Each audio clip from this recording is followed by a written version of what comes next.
We use multiple guys to move parts around. Sometimes a couple larger parts we used a forklift, and it helped with that process. The training process on the crane was pretty quick and self-intuitive. It's a really simple system to use and easy.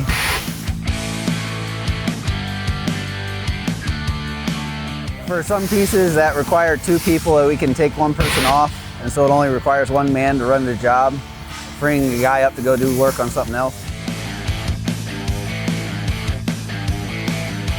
Well, if you're taking a guy off a part, if you're running a part for 8 hours, it could save you 8 hours just on man hours.